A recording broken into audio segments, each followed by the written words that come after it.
Pedro? have in mind to do. Pedro, we got to run that right now, so we got to get the show here, Tony. Go ahead, Courtney. We can't forget. We got to bring him up. A little bit of a scare last night. He gets hit in the right hand, but Dave Roberts says like he's good. He's going to end up pitching. He's the biggest name in the sport. What have you seen from him this season that stood out to you? I would say Shohei Ohtani is a different level, more mentally than he is physically. His mindset is at such a high level that you have a hard time understanding how can he deal with so much. And that's not counting the pressure from all of us, the media coming after him, the attention from everybody. All he does is eat, sleep, play with his dog, and go play baseball. That's it. But the guy just seemed to be so focused on just doing what he has to do. I wouldn't be surprised if he continues to pitch that he's going to win the Cy Young. You got a chance. Because He's he already decided, I'm going to go 50-50. He did it. I'm going to hit for average. He did it. He stole bases. All he has yet to do is win a Cy Young. He's got 3 MVPs. Don't forget that. And all he has to do is win the Cy Young. And the next time he feels like it, I'm going to go save 50 games as a reliever. And he might do it. He's the most unique player you will ever see. And I'm glad we got to go. It. Yeah. We got to go, Stephen A. But I got to ask y'all this. Is there anybody as a close number 2 in Major League Baseball right now to Shohei Ohtani? Oh, Judge. I don't From a personality standpoint. Oh, personality? No, yes. I'm talking. Big star. You got to produce in the postseason, man. Well, that's Got to produce in the postseason. That's true. Yeah, he did better last year. Shohei wins that Cy Young, he'll be on his way to getting the 3 that you have, maybe one day. One day? I want you to stay here because I want to talk to you about ABS. We're going to talk off air about that. We don't have any more time to get into it, but appreciate you, Pedro, for being here. This has been awesome. Love when we get a chance. It's a simple question. The Sultan of SWAT, the Behemoth of Bust, the Caliph of Clout, the great Bambino, the Sultan of SWAT, Babe, or the Unicorn, Showtime, Go-Tani. Who you taking? Who's the greatest of all time? I'm about to lay some very interesting facts I found out on you, and you can make your own decision, but mine is made. This is a Hold My Ball podcast. Let's get to talking about the Babe and Showtime. People love to debate. They can't just let one guy be one guy and then another guy be another guy. There's got to be comparison. And comparison in sports is a fun thing. And I'm actually glad I did this because this has been done a million times. But I learned a lot about Babe Ruth in doing this that I just didn't know. And I bet a lot of you didn't either. This will be quick, but by the end of it, I'll give you my answer. And I think you'll probably have yours. What I do want you to do, you got to comment. Comment twice on this thing. You can reply to your own comment. Comment right now who you think is the GOAT, the greatest of all time between Ruth and Ohtani. Right now, as it stands, Ruth's full career, Ohtani's continuing career. And then when this thing is over, when this video is over, reply to your own comment and say Ruth or Ohtani again. I want to know if it changes through watching this video. So I want to know what your take is before getting any of this information and what your take is after, because mine, I don't know if it changed, but there's some interesting stuff in here. Obviously, you always go with stats. I think that's the biggest thing people do when you compare. It's the facts. The stats are the facts. This is what this guy did. Ruth played 22 years from 1914 to 1935. And I know what you're already saying, comparing the times, yada, yada. Ohtani is in his 9th year. So Ruth played 22. Ohtani is in year 9 right now. Babe Ruth had 1 MVP in 22 years, 2 All-Stars, 1 batting title, 1 ERA title. Now, the obvious thing here is looking and going 1 MVP in 22 years. What you may or may not know, I actually didn't know this, Ruth's low MVP count is largely due to the restrictive rules of the league awards, the precursor to the modern BBWAA MVP. These were in place between 1922 and 1929. Under these rules, a player was only allowed to win the awards once in his career, which made him ineligible for the rest of the 1920s after his 1923 win. The The modern unrestricted MVP voting format was not introduced until 1931, by which time Ruth was 36 years old. Now, that's obvious. I didn't know that. So until 1931, you could only win one MVP in your entire career, which is actually stupid. I think it's really stupid. And when you look at that, Ruth was here from 1914 to 1935. So the bulk of his youth and his best days were clearly from 1914 to probably let's call it 28. We'll give him that. 14 years of his 22-year career. I read a long article that broke down every single year of his season, and I'm not going to bore you with that, but I will say the guy estimated that he would have had 6 to 8 MVPs over his career. And the breakdown this guy gave, I agree with. And you can look it up, or you can just trust me on the fact that this breakdown was good. He talked about the winners. He talked about Ruth compared to the winners, whether he thinks he might have won that year. He certainly would have won, whatever the case. But 6 to 8 MVPs over his 22-year career, to me, is a legitimate number. It's a pretty legitimate number. And as far as the All-Star games, he had 2 in his career. The All-Star games started in 1993. Ruth was picked to the All-Star team in 33 and 34. His last season, which is 35, he was old and his playing time was diminished. So 2 of the 3 eligible years, he made it. You have to believe in 22 years, Ruth would have probably been a 20-time All-Star, I would guess. I mean, I feel like he would have been a 20-time All-Star. He started pitching early on, and he pitched very well. He would have gone as a pitcher. Later in his career, he became non-pitcher, just hitting. And obviously, he hit the ball. He hit the ball really, really well. Now, most probably know, this is interesting, he is the all-time leader in WAR. He has like 183 WAR or something, which is truly absurd. 9 seasons over a 10 WAR. 9 seasons. And I don't care about WAR. I actually despise WAR. I understand it, but I think it's just a stupid metric, whatever you want to even call it. Just looking at his year-by-year stats is totally absurd. He had 6 seasons over 370 batting average. Back when batting average mattered, 370 for 6 seasons. And he had at least 40 home runs in every one of those seasons. So for at least 6 seasons in his career, he hit 370 with 40 jacks, which is insane. He also had greater than a 500 OBP 5 times in his career. But this is the interesting part to me, and I don't know how much this affects things. I will say this. He is the all-time leader in home runs. He was. My bad. You got Bonds in there, obviously. 714, and you have Mays. I don't know who else is up there. Every time I freaking think about Bonds breaking the record, I just blank on who Bonds freaking beat. Hank Aaron. There you go. That name, Hank Aaron's name, just like escapes me every time. I don't know why. Does it to anyone else? Anybody else? It does to me. But anyways, Barry Bonds surpasses Hank Aaron, which is pretty awesome. Babe Ruth, 714. He is 3rd on the list. Here's what's crazy. This was very interesting to me. At the time, so I'm going to give you some dates. They had a thing called a bounce home run, which is today's ground rule double. Umpires called any ball that went over the fence in fair territory but then landed in foul territory a foul ball. So number one, Ruth played at a time up until what year was this? I think prior to 1920. So at the time, a ground rule double was considered a home run. You hit a ball and it bounces over the fence, that's a home run, which I don't know how many of those Ruth hit. There's no real stats on it, but I got to imagine it might have been quite a few.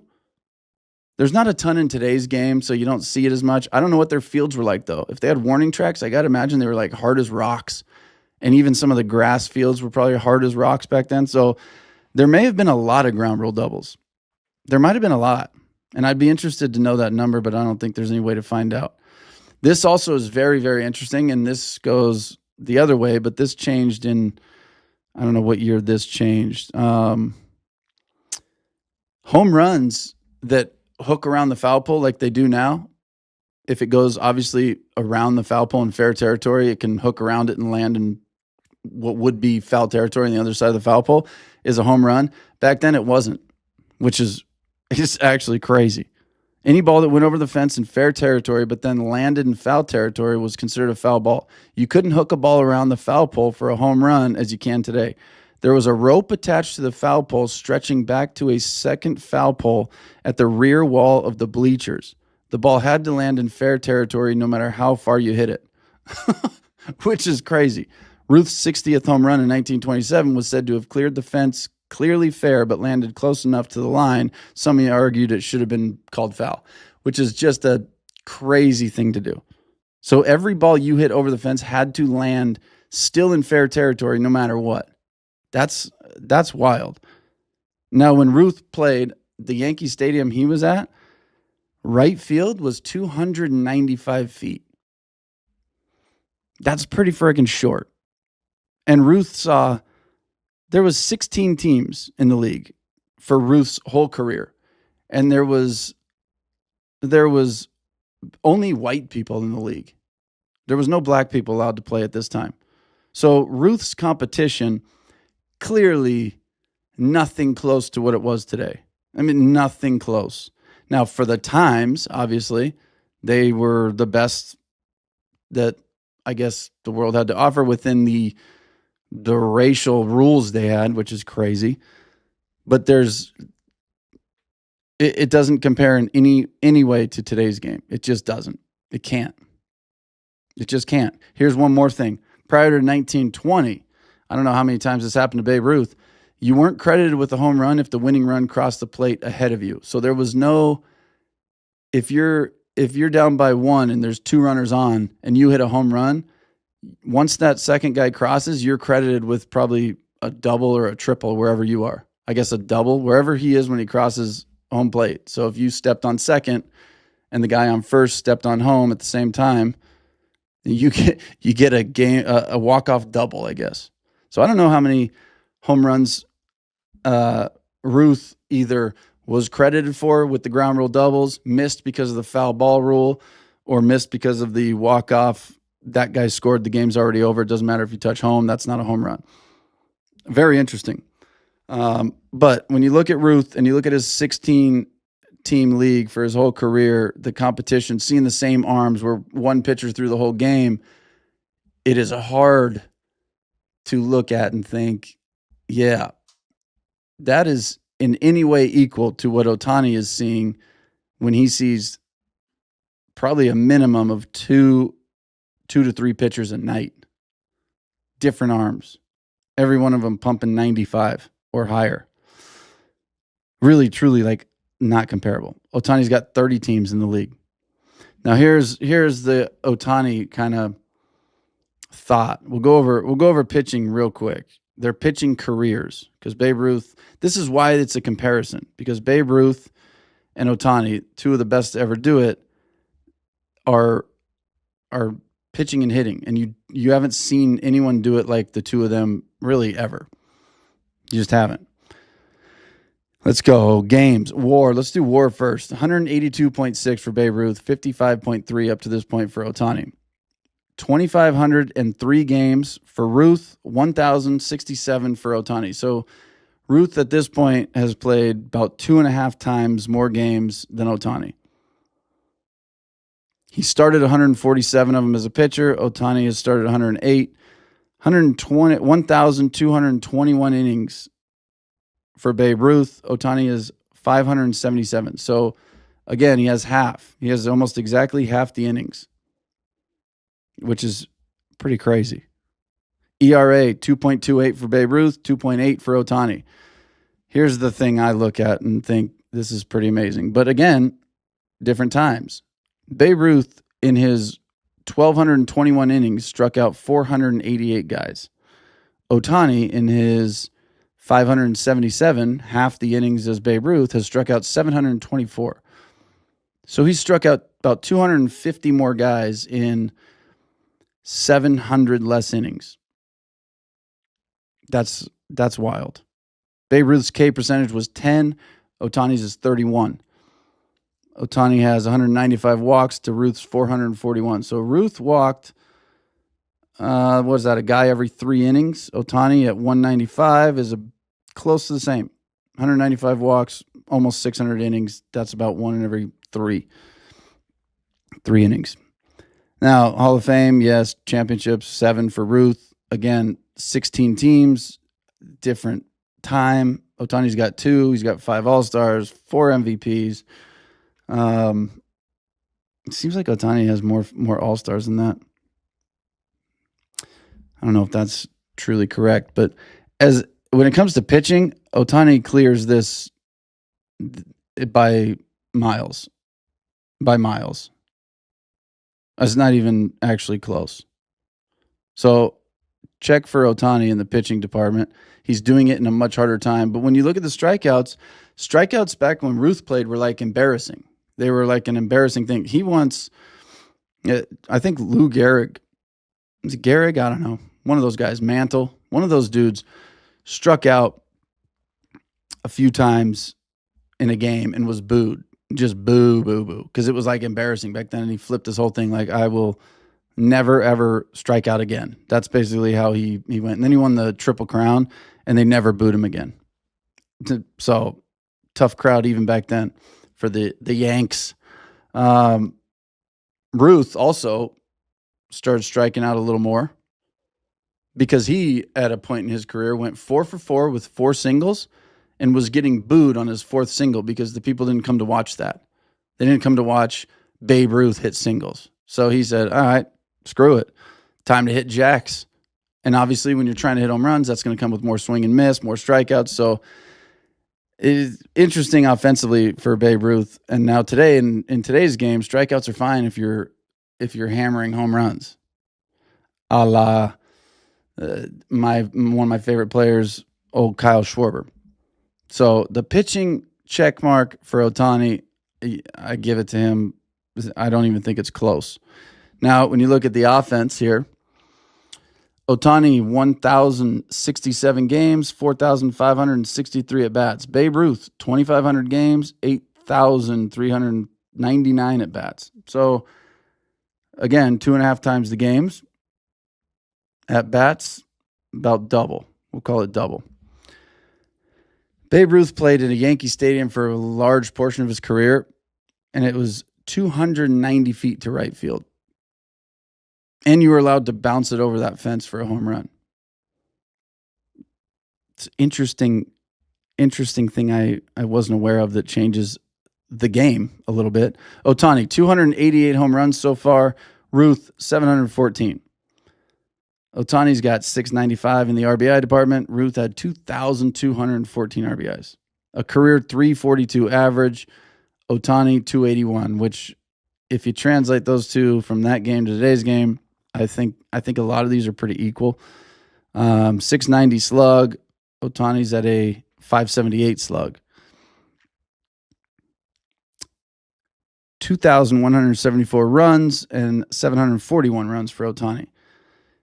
The way I see a lot of this, 123 stolen bases for Babe Ruth, 171 in 2.5 times less at bats for Ohtani. So he's got him by 50 stolen bases. That wasn't Ruth's thing, obviously. 22 years, you have 123 stolen bases. Offensively, Babe Ruth's numbers are insane. If you just take out the time that he did it, how he did it, the fact that he saw, the same pitcher all game and probably the same pitcher more than, I saw a stat somewhere. The year that Babe Ruth hit his 60 home runs, I think he saw something like 76 pitchers, 76 different pitchers that year.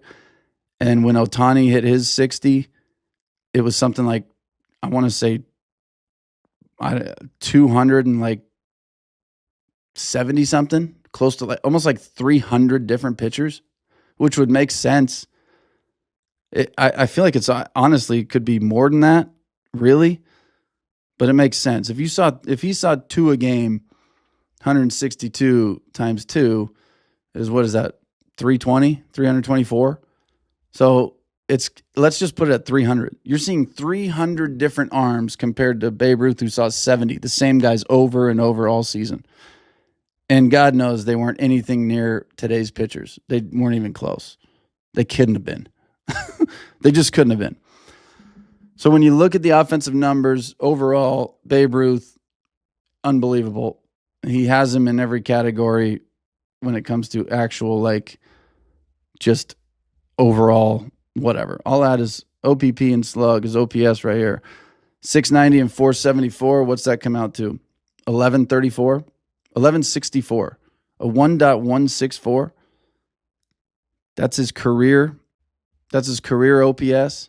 A 1.164, which is pretty wild. Up to this point, Ohtani is, where is he at? 800 plus 760, 76 and 78. So what's that? 940. That's 952. Ohtani's at a 952 OPS for his career.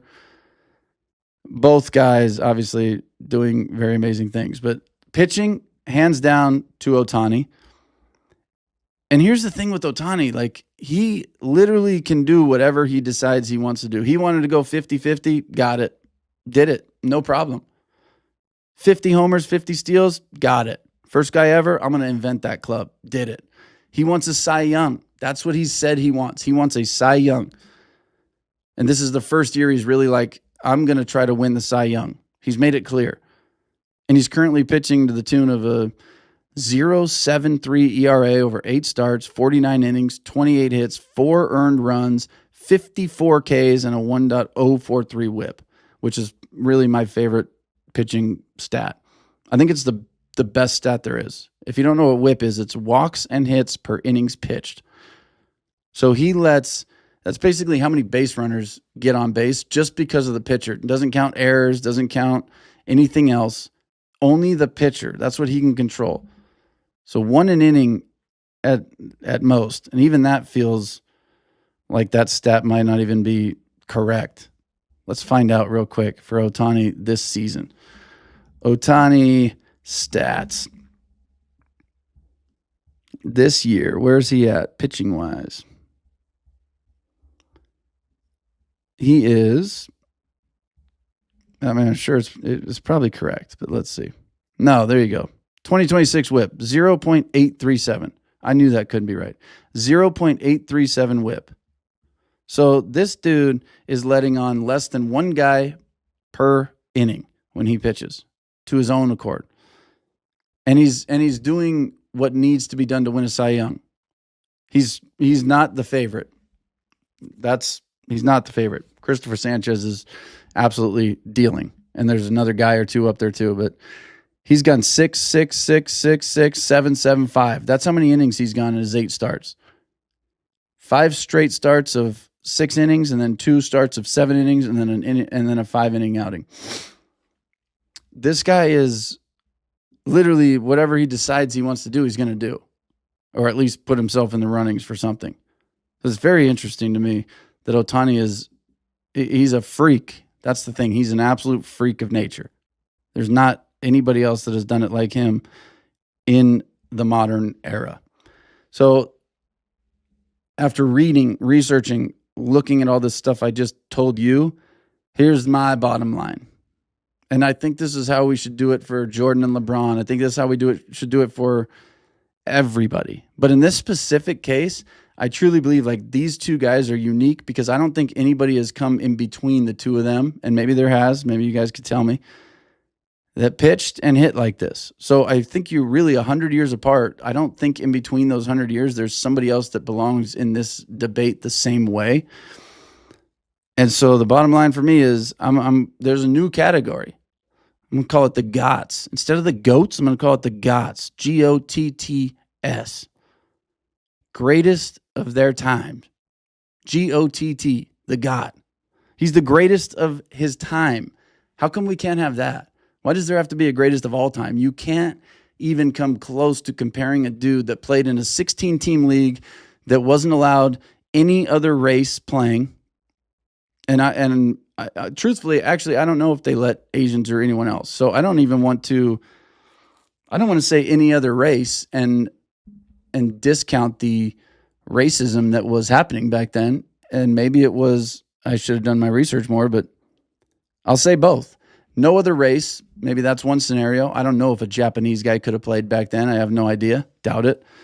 But specifically, black people were not allowed to play.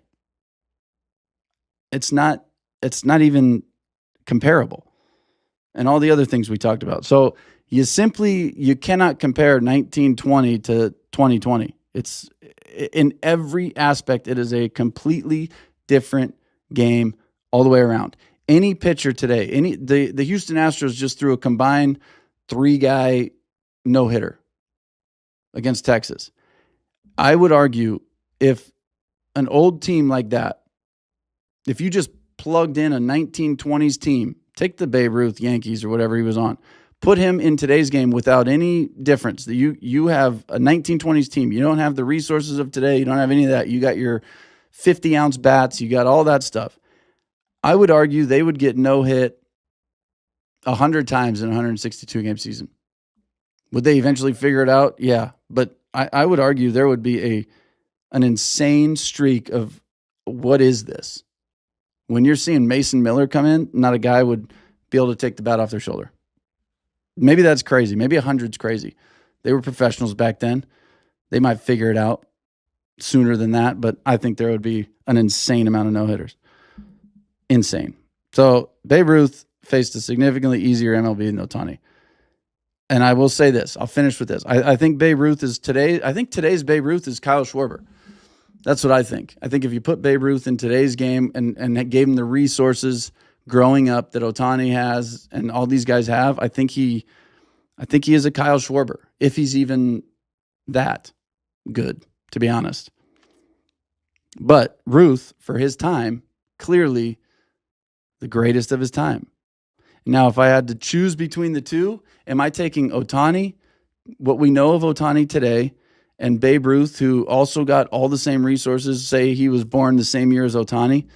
What's Ohtani, 30, 31? So he was born in what, mid to late 90s? Mid to late 90s or something? If Babe Ruth was born mid to late 90s, loved baseball, grew up, all the training tools, all that stuff, and made it to the big leagues, I think he's Kyle Schwarber. I think he's a lefty that hits bombs and strikes out a lot, and oh well. And he's a DH. That's what I think.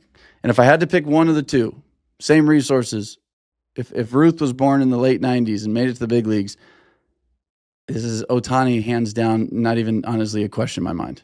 It's not even close. So let me know. This is now my talk is over. What do you think?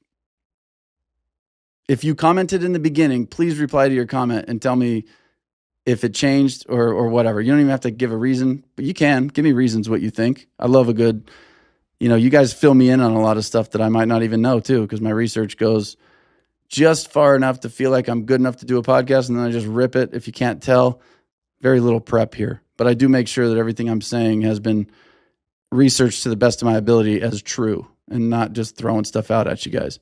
But what I don't do is script this thing out in a big line and go, I'm going to say this now, boom, boom, boom, boom, boom. I just write a bunch of notes down on this thing and just kind of flow off it. So let me know what you think.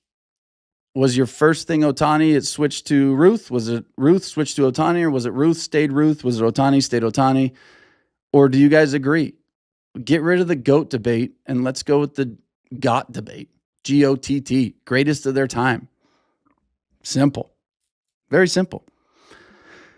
Thank you guys for being here. This is the Hold My Ball podcast. I love doing this. I love that you're listening. As always, like, subscribe, share, do all the things that don't cost you any money. That's what our sponsors are for. And when you guys like, share, and do all this other stuff, that's when the sponsors come in, because you guys build this podcast up for free. And then I get sponsors and I continue to do this and up the production because the people that are not you guys are paying for those extra things. And I love that so much from you guys. I appreciate you. It's been a while since I've given anything away. Next episode, I'm starting with the Slab Dynasty rip. Those are one of our sponsors, my favorite. Check them out, slabdynasty.com. You guys, this is where I rip all my cards. I don't have my stuff to rip one live right now, but I will start with it next episode. Today, I'm going to give a ball away. Brand new baseball. I'm going to actually sign it for whoever. Anybody that had written Ruth, anybody that gave me who they think is the greatest of all time or whatever. If you've written Ruth or Ohtani in this comment section, I'm going to randomly pick one. I'm going to hit you up. I'm going to get your address. I'm going to sign a ball for you. I'll sign it whatever you want. I'll sign it as Babe Ruth. How about that? Is that illegal? I don't know. I could also sign it as Ohtani. Or I could sign it as myself, Jake Savicki, which is worth significantly less than an actual signed Ohtani or an actual signed Babe Ruth ball, but still cool. Because MVP first. Shohei Ohtani's always in the conversation, and rightfully so. But is there anyone a couple months into the season that makes you say, wait a minute, not so fast? Good morning. Good morning and happy birthday to you, Lauren. Thank you. I'm not trying to show up, Roflo. But you did. Ohtani, to me, I think he's clearly the MVP. I got a lot of guff, believe it or not, for saying Ohtani's the MVP. I think people have Ohtani exhaustion, or maybe it's Dodger exhaustion. I don't know. He leads the league in WAR at 3.9. I know he's not hitting quite as well as he normally does with a 152 OPS plus. He is still hitting very, very well, but his pitching has been spectacular, dedicating himself to his Cy Young, and he has been terrific. A 0.83 whip and 0.73 ERA. I have Mason Miller second. Again, people didn't love that pick. To me, the Padres have not hit. I mean, you got Manny Machado batting 170, Merrill under 200. You've got Tatis with no home runs at this point. This guy is spectacular, perfect in saves. And I have Jordan Walker number 3. I think that's an obvious choice. He's been great, and the Cardinals have overachieved. I feel a little guilty leaving out the Braves, who've been great, and obviously Baldwin has been spectacular, as has Olsen. But to me, this is the top 3, Ohtani, Miller, Walker.